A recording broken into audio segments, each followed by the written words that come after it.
Assalamualaikum dan salam sejahtera. Bersama saya Nurfatia Tasnim binti Muhammad Firdaus dari Sekolah Kebangsaan Setapak, Kuala Lumpur. Kod sekolah saya ialah WBA 0010. Pembelajaran digital dalam pendidikan memainkan peranan yang semakin penting dalam meningkatkan kualiti pengajaran dan pembelajaran. Platform pembelajaran digital dapat menyajikan bahan pembelajaran dalam bentuk yang lebih interaktif dan menarik. Penggunaan elemen gamifikasi atau multimedia dapat membuat pembelajaran lebih menyeronokkan bagi murid-murid. Ini membolehkan setiap murid belajar pada kadar dan gaya mereka sendiri. Pembelajaran digital membolehkan akses mudah kepada pelbagai sumber maklumat dan bahan pembelajaran. Murid-murid dapat mengakses bahan pembelajaran dari mana-mana sahaja dan pada bila-bila masa, memberi kelebihan keterbukaan dan fleksibiliti.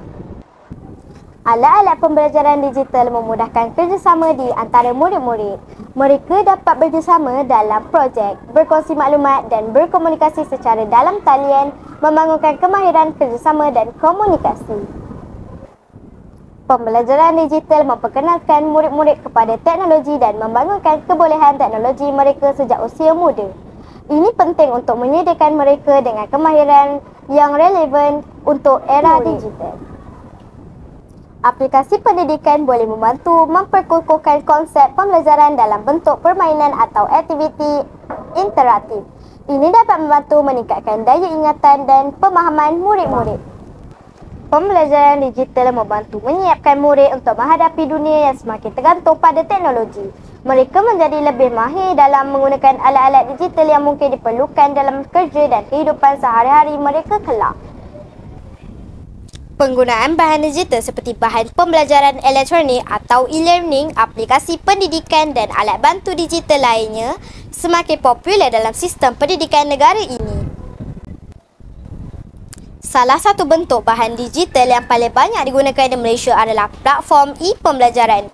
Sistem ini memungkinkan pelajar dan guru mengakses bahan pembelajaran dalam talian seperti video pembelajaran, kuis interaktif dan forum diskusi tanpa perlu berada di kelas secara fizikal.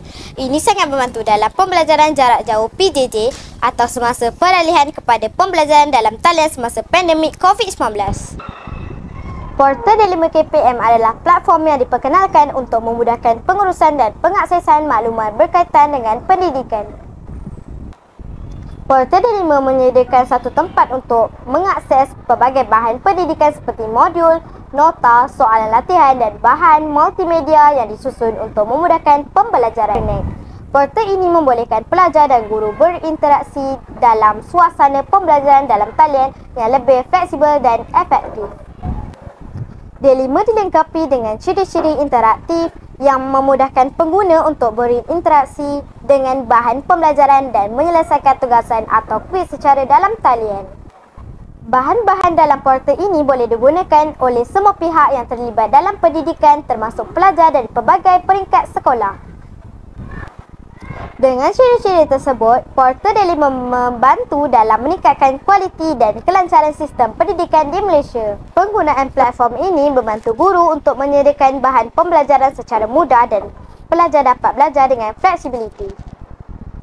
Teknologi seperti aplikasi dan perisian pembelajaran interaktif seperti Quizlet atau Kahoot memberi peluang kepada pelajar untuk terlibat secara aktif dalam pembelajaran. Aplikasi-aplikasi ini membolehkan pelajar untuk menyelesaikan soal jawab atau kuis secara langsung, meningkatkan motivasi mereka dalam belajar. Dalam usaha menggalakkan pendidikan dalam bidang STEM, sains, teknologi, kejuruteraan dan matematik, banyak bahan pembelajaran digital telah dibangunkan untuk mengajar konsep-konsep yang berkaitan. Contohnya, simulasi maya dalam pembelajaran sains membolehkan pelajar melakukan eksperimen secara maya tanpa perlu peralatan yang mahal. Kesimpulannya, bahan digital dalam pendidikan Malaysia semakin memainkan peranan yang besar dalam memperkaya proses pengajaran dan pembelajaran. Penggunaannya bukan sahaja memudahkan pembelajaran tetapi juga meningkatkan keberkesanan pendidikan melalui interaktiviti dan akses kepada sumber yang lebih pelbagai. Sekian dahulu dari saya. Terima kasih.